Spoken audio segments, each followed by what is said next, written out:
अ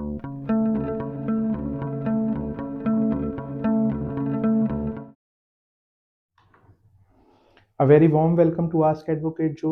जैसा कि हम सबको पता है कि bar council of Punjab and Haryana के इलेक्शंस ड्यू हैं ऑन 17th एंड 18th मार्च 2026। तो इसी सिलसिले में बार काउंसिल ने एक ऑफिशियल सर्कुलर इशू करा है ताकि जो हमारे रजिस्टर्ड रिस्पेक्टेड एडवोकेट्स हैं जो कि वोटर्स होंगे इस मामले में, उनको गाइडेंस मिल सके। तो जब भी हम वोटिंग करेंगे इन दिनों में, तो कौन सा मेथड यूज़ होगा, कब एक वोट को इनवैलिड बता दिया जाएगा और कौन सा आइडेंटिफिकेशन प्रूफ जो है उसमें काम आएगा, ये सब हम इस पर्टिकुलर वीडियो में समझेंगे। So let's go about it. तो सबसे पहले बार काउंसिल ने सर्कुलर में बताया है कि क्या मेथड होगा जब हम वोट कास्ट करेंगे। तो नंबर वन, कि जो भी आपके कैंडिडेट फर्स्ट प्रेफरेंस में होंगे, राइट, तो उनके नंबर नाम के सामने जो है आप फिगर 1 प्लेस करेंगे, न्यूमरल, राइट। और ये मैंडेटरी है, यानी कि फर्स्ट प्रेफरेंस को मार्क करना ज़रूरी है, नहीं तो वोट इनवैलिड हो जाएगी।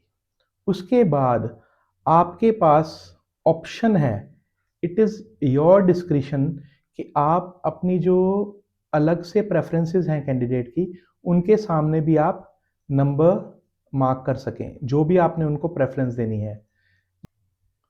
तो यहाँ पे सबसे इम्पॉर्टेंट पॉइंट ये है कि इस इलेक्शन में 157 कैंडिडेट्स जो हैं वो कंटेस्ट कर रहे हैं, तो उतनी ही प्रेफरेंसेस आप दे सकते हैं हर कैंडिडेट के सामने, यानी कि फ्रॉम नंबर 1 टू 157 प्रेफरेंसेस आप उस इलेक्शन में दे सकते हैं। लेकिन ये ऑप्शनल है, ये आपकी डिस्क्रिशन है। फर्स्ट प्रेफरेंस जो है वो मैंडेटरी है। तो इस सर्कुलर में क्लैरिफिकेशन दी गई है, एक्सप्लेनेशन दी गई है कि आप किस किस तरह से अपनी जो है प्रेफरेंस को मार्क कर सकते हैं। सबसे पहले तो आप इंडियन न्यूमरल्स जो हैं उसमें मार्क कर सकते हैं 1 2 3 ऑनवर्ड्स, ठीक है। सेकंड जो है वो आप in the form of Roman numerals भी मार्क कर सकते हैं, राइट। उसके बाद थर्ड फॉर्म जो है उसमें आप वर्ड्स में भी अपनी प्रेफरेंस मार्क कर सकते हो, लेकिन इंपॉर्टेंट ये है कि यहाँ पे जो लैंग्वेज यूज होगी वो सिर्फ और सिर्फ इंग्लिश यूज होगी, यानी कि आप अपनी preference in the form of 1 2 in the words में भी लिख सकते हैं। अब बार काउंसिल ने इस सर्कुलर में एक नोट डाल दिया कि जब बैलेट्स की स्क्रूटनी होगी, काउंटिंग होगी, उस समय अगर उन्होंने देखा कि आपने जो है अपनी प्रेफरेंस को लार्ज केस में लेटर्स में लिख दिया, कैपिटल लेटर्स में लिख दिया, या फिर मिक्स्ड केस में लिख दिया, या स्मॉल केस में लिख दिया, या फिर आपने जो है वर्ड्स के बजाय न्यूमरल्स लिख दिए, या आपने न्यूमरल्स को जो है ऑर्डिनरी कोटेशंस में डाल दिया, या इन्वर्टेड सिंगल इन्वर्टेड कॉमास में डाल दिया, या फिर आपने मिक्स ऑफ वर्ड्स और न्यूमरल्स लिख दिए, तो सिर्फ इस बेस पे उसको इनवैलिड नहीं माना जाएगा। Very very important point. लेकिन यहाँ पे एक प्रोविजो है। प्रोविजो क्या है कि जो ऑफिसर होंगे जो इसको स्क्रूटनाइज करेंगे, काउंटिंग करेंगे बैलेट्स की, उनको आपका जो इंटेंशन है वो क्लियर होना चाहिए कि आपने अगर एक पर्टिकुलर कैंडिडेट को वोट करा है तो वहाँ पे आपके इस पैटर्न से आपका वो इंटेंशन क्लियर होना चाहिए। अगर किसी भी तरह की एम्बिग्युइटी हुई या कोई कंफ्यूजन पैदा हुई तो वहाँ पे उन ऑफिसर की डिस्क्रिशन यूज होगी। तो बहुत ध्यान से इसको हमने करना है। उसके बाद आपके बैलेट पे किसी भी तरह का कोई साइन, कोई आइडेंटिफिकेशन नहीं होना चाहिए जिससे आपकी आइडेंटिटी पता लग जाए ऑफिसर को। सबसे पहले कि अगर आपने अपनी फर्स्ट प्रेफरेंस ही मार्क नहीं करी तो वो इनवैलिड मानी जाएगी, यानी कि जो फिगर 1 है उसको लिखना मैंडेटरी है। उसके बाद आपने एक से ज़्यादा कैंडिडेट को आपने सेम प्रेफरेंस मार्क कर दी, तब भी इनवैलिड माना जाएगा। उसके बाद आपने एक ही कैंडिडेट के सामने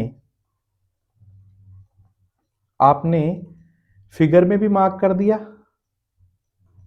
और साथ में कुछ और भी मार्क कर दिया, इनवैलिड हो जाएगी। कोई भी आपने अपनी आइडेंटिफिकेशन डालने की कोशिश करी जिससे आपकी पहचान हो सकती है, तो वो इनवैलिड माना जाएगा।